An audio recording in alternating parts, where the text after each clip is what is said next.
Bonjour à tous, nous allons donc aujourd'hui commencer à traiter ce troisième thème du programme de seconde en histoire, intitulé L'État à l'époque moderne, France et Angleterre.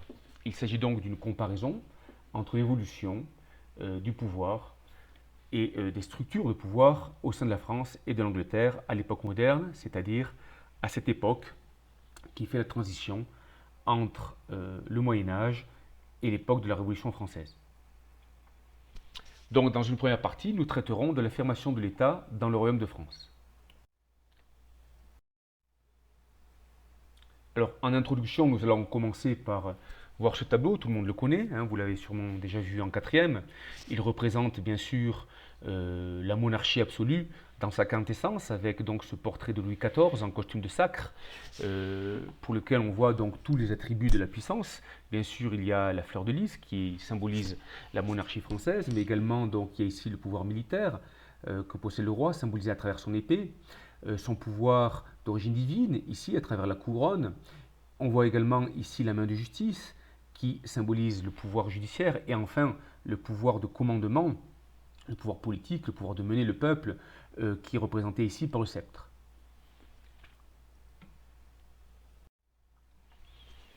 Mais ce pouvoir du roi absolu n'a pas été toujours le cas, hein, il n'est pas arrivé subitement comme ça, et pendant très longtemps, et encore y compris durant l'enfance de Louis XIV, eh bien, l'autorité royale était très contestée, pardon, comme on peut le voir sur cette image où, pendant la période de la Fronde, les nobles se sont rebellés contre l'autorité royale.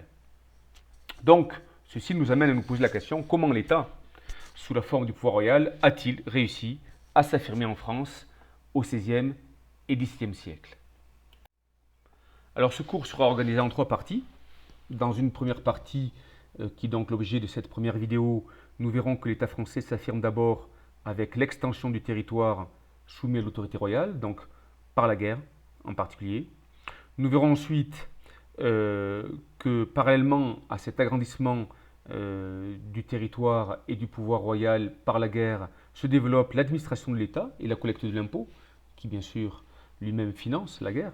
Et enfin, nous terminerons en montrant que cette affirmation du pouvoir de l'État ne s'est pas faite sans opposition et qu'elle connaît également des limites.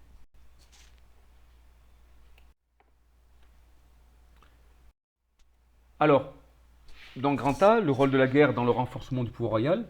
Bien sûr, la guerre, c'est un des instruments majeurs des États, et en particulier à cette époque. Et cette guerre, elle va se faire non seulement contre des ennemis extérieurs, nous le verrons bien évidemment, mais elle va se faire aussi contre les adversaires à l'intérieur du royaume.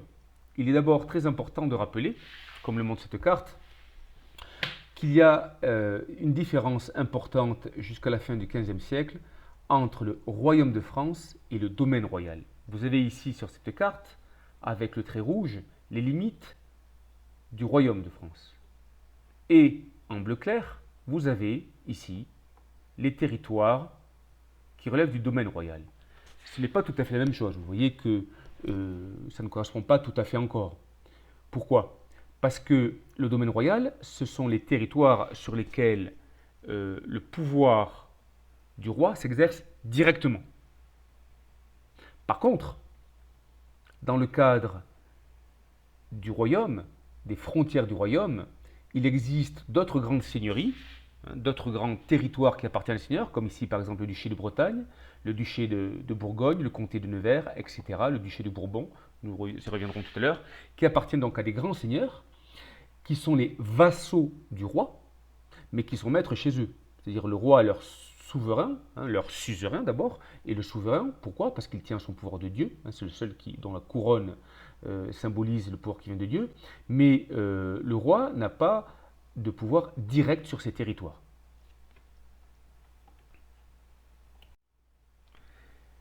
C'est sous le règne de François Ier que petit à petit, la France va commencer, et dès François Ier déjà grandement, à faire correspondre les limites du royaume de France et le domaine royal. Vous voyez ici donc une carte un petit peu simplifiée, mais qui reprend globalement la carte que nous avons vue précédemment, et on voit le domaine royal ici, et on voit donc de grands territoires qui sont des seigneuries, qui sont dans le royaume de France, mais où des seigneurs ont un pouvoir important. Et c'est François Ier qui va faire entrer deux des plus grands territoires dans le royaume directement, c'est-à-dire en 1531 les possessions du connétable de Bourbon, qui correspond donc à cette région qu'on appelle le Bourbonnais et l'Auvergne, globalement. Et en 1532, il va faire entrer la Bretagne. Donc, voilà, c'est un moment très important, car à partir de ce moment-là, eh bien, il va y avoir quasiment concordance entre les frontières du royaume de France et le domaine royal. Alors bien sûr, comment ces deux territoires sont entrés au sein du domaine royal, ça a été bien évidemment par la contrainte. Ici, il y a eu confiscation, qui fait que le connétable de Bourbon, qui était donc le chef militaire et cousin du roi, est rentré en guerre contre le roi en s'alliant avec le Saint-Empire. Et ici, la Bretagne, eh bien, le traité a été signé après, bien sûr, de longues guerres qui ont opposé les Bretons, qui étaient soutenus, entre autres, par les Anglais, aux Français et aux troupes donc, du roi de France. Ces agrandissements se sont continués, se sont poursuivis sous les rois suivants, bien évidemment. Alors là, vous avez donc toute la liste des rois qui ont succédé à François Ier jusqu'à l'époque révolutionnaire. Alors il manque bien sûr Louis XVI, mais voilà. Alors les périodes concernant Louis XIV et Louis XV, nous en parlerons plus tard parce que là, ce sont des extensions de territoire qui sont faites contre des ennemis extérieurs. Mais vous voyez, encore sous Henri IV par exemple, eh bien, certains territoires donc, sont devenus français donc, au début du XVIIe siècle. Donc voilà, ce qu'il faut retenir de cette partie-là, c'est qu'au début du XVIIe siècle, eh bien, le roi de France a réussi à imposer son autorité sur tous les grands seigneurs, quasiment, qui étaient ses vassaux, et à faire entrer donc leur territoire dans le domaine royal, qui désormais se confond avec le royaume de France. Mais la guerre va jouer aussi un rôle important au sein du territoire français comme moyen d'unification religieuse.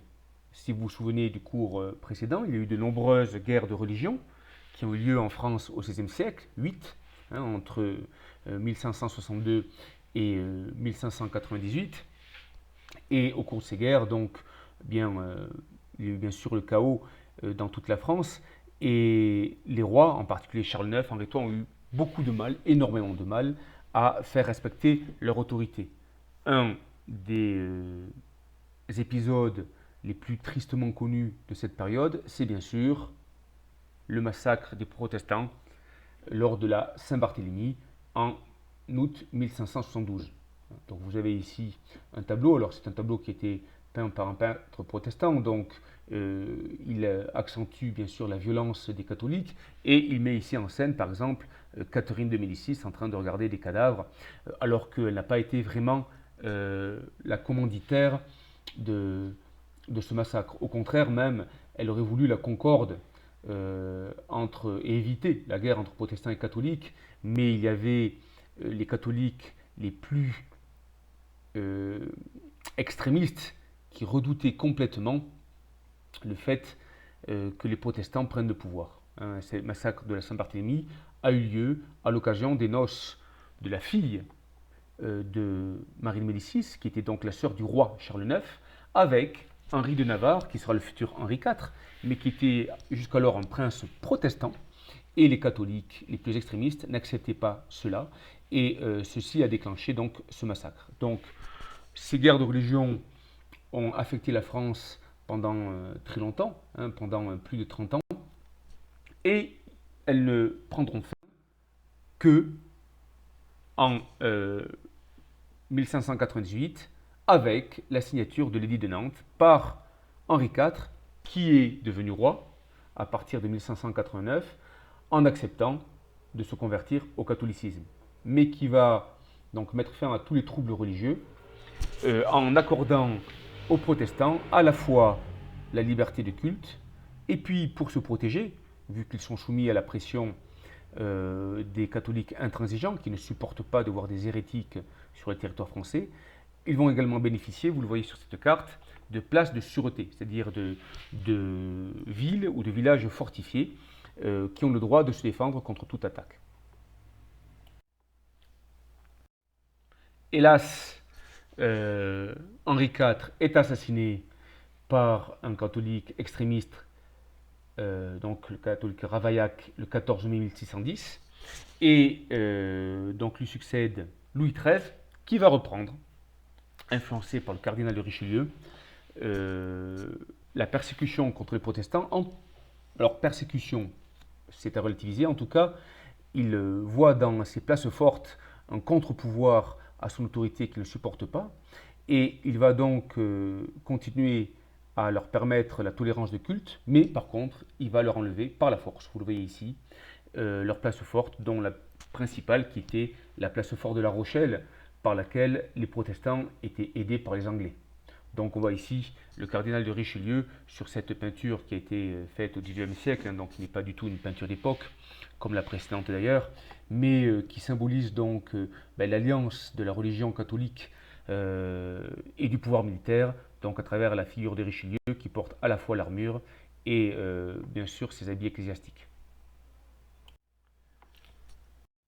Donc les persécutions contre les protestants ont repris en partie et elles vont s'accélérer énormément à partir de 1785 avec la révocation de l'édit de Nantes par Louis XIV, qui, conseillé ou mal conseillé par ses proches, pense qu'il n'y a quasiment plus de protestants en France et qu'il est désormais donc important d'entraîner la conversion de tout ce qui reste. Cette conversion, comme vous le voyez sur cette image d'époque, elle va se faire par la force, où les nouveaux convertis vont être obligés de signer leur conversion. Mais ceci, bien évidemment, va entraîner deux choses. D'abord, l'exil d'une grande partie de ces protestants français qui vont aller se réfugier justement dans les pays qu'on appelle le refuge, c'est-à-dire les pays protestants qui sont autour de la France. Donc l'Allemagne, certes, le Royaume-Uni aussi, mais également les Provinces-Unies. Et de ces Provinces-Unies, certains continueront vers l'Afrique et l'Afrique du Sud. C'est pour ça qu'on trouve d'ailleurs de nos jours encore beaucoup de Sud-Africains qui ont un prénom ou un nom de famille qui sonne français, car ils sont les descendants lointains de ces protestants français persécutés qui ont dû fuir la France. La deuxième conséquence, c'est que dans certaines régions, en particulier dans le sud de la France, les protestants vont refuser de se plier à ça, vont se convertir pour ne pas être envoyés aux galères ou en prison, c'est-à-dire être punis, mais par contre, ils vont continuer à assister clandestinement à des cultes. Donc là, on a ce qu'on appelle l'Assemblée du désert. Ce qu'on appelait le désert, c'est donc ces réunions dans les Cévennes de ces paysans et de ces villageois qui allaient écouter le sermon, le culte fait par le pasteur clandestinement dans les montagnes. Mais ceci était très persécuté et ceci a entraîné donc une nouvelle guerre, la guerre des Camisards, qui est quelque part l'une des premières guerres de guérilla en Europe. Le mot encore guérilla n'existe pas, mais c'est-à-dire où ces paysans vont s'armer contre l'armée de Louis XIV, qui est à l'époque l'armée la plus puissante d'Europe, nous le verrons, et qui vont la maintenir en échec pendant 2 ans, au début donc, du XVIIIe siècle, entre 1702 et 1704, donc dans l'objectif de pouvoir pratiquer librement leur foi.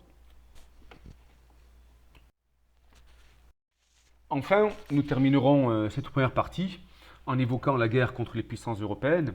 La France, bien sûr, est entourée par de nombreux pays qui, à l'époque de Louis XIV, sont des puissances ennemies. Ennemies aussi parce que la France de Louis XIV a beaucoup d'ambition. Louis XIV aime faire la guerre, il le dit lui-même, et il le regrettera d'ailleurs dans son testament. Et vous le voyez, on a ici tous les territoires qui ont été conquis par Louis XIV sur ses ennemis, en particulier donc en faisant la guerre au Saint-Empire romain germanique et à l'Espagne, qui était unie à l'époque, et puis également à l'Angleterre, mais aussi aux Provinces-Unies, etc., donc un petit peu toute l'Europe. Et Louis XIV, pour ceci, va bien sûr augmenter la capacité de son armée. Il va en faire la première armée d'Europe. La France était à l'époque le pays le plus peuplée d'Europe, avec environ 20 millions d'habitants, et son ministre de la guerre, qui s'appelait Louvois, va organiser des milices dans les villages où tous les villageois, où toutes les communes villageoises, pardon, doivent fournir un certain nombre de villageois qui doivent s'entraîner aux armes et qui doivent eh bien, participer à la guerre lorsque le roi le décide. Ce qui effectivement est très impopulaire, car bien, ces villageois sont souvent des paysans, et lorsqu'ils doivent faire la guerre, lorsqu'ils doivent s'entraîner, ils ne peuvent bien sûr pas participer aux travaux des champs, et ceci appauvrit leur famille. Ces territoires conquis par Louis XIV vont être fortifiés par son ministre, également des, alors, qui n'est pas le ministre de la guerre, mais qui est celui qui est chargé des fortifications, c'est Vauban. Et vous le voyez, il va ici donc mettre en place toute une série de fortifications, en particulier bien sûr au nord-est, mais également ici, au sud, pour se protéger contre l'Espagne, et également au sud-est. Donc ces fortifications, certaines existent encore, elles sont faites de telle manière, c'était un génie militaire, que ces places fortes ne puissent pas être prises par l'ennemi. Enfin, cette guerre contre les puissances européennes, eh bien, elle ne se fait pas simplement sur le territoire européen, mais elle se fait également outre-mer. Et c'est l'époque où la France va agrandir son territoire également dans l'océan Atlantique, dans l'océan Indien également. Donc on va s'intéresser ici sur la partie atlantique. Et on voit ici par exemple donc l'île de Guadeloupe, qui a été donc habitée à partir du début du XVIIe siècle, qui en a bien sûr exterminé hélas les habitants, et qui ont été habités donc par des Français dans le cadre bien sûr d'une rivalité avec les Anglais et les Espagnols. C'est à cette époque-là aussi, sous Louis XIV, que va être conquis ce qu'on appelle la Louisiane. Alors, vous avez une carte ici qui vous montre ce qui correspondait à la Louisiane française en 1720. Alors, les États qui apparaissent dessous sont les États actuels, ils n'existaient pas encore à l'époque, mais la Louisiane française, ce n'est pas ce qui est la Louisiane maintenant, ce petit État, c'était toute cette grande partie, toutes les plaines centrales en fait des États-Unis, et qui avaient été donc conquises au nom du roi Louis. C'est pour ça qu'on les appelait donc, qu'on appelait ce territoire la Louisiane. Voilà. Donc, en conclusion, ou du moins en synthèse, qu'est-ce qu'il faut retenir? D'abord, première chose, que cette extension du territoire soumis à l'autorité royale donc, se fait essentiellement d'abord sous François Ier, il continue ensuite, et qu'à partir du XVIe siècle, il y a confusion entre domaine royal et royaume de France, que tous ces rois de France de l'époque moderne ont utilisé la guerre comme moyen d'unification religieuse, bien sûr, alors, ou du moins ont utilisé la guerre pour mettre fin aux troubles religieux aussi. Donc c'est en 1588, date importante à retenir, la signature de l'édit de Nantes, donc édit de tolérance, qui permet donc aux protestants d'exercer librement leur culte. Et par contre, eh bien, l'exact inverse, en 1685, Louis XIV, donc, qui lui révoque l'édit de Nantes, au nom de l'unité religieuse catholique du Royaume de France, et qui met en place la persécution des protestants. La guerre, enfin, bien sûr, contre les puissances européennes, alors surtout sous Louis XIV, tous les rois l'ont pratiqué, de François Ier à Louis XIV, en passant par Henri IV et Louis XIII, tous les rois se sont battus contre les puissances rivales, l'Espagne, le Saint-Empire et l'Angleterre, mais Louis XIV a été un roi guerrier beaucoup plus encore que les autres, et il a permis l'extension du territoire français, en particulier au nord-est.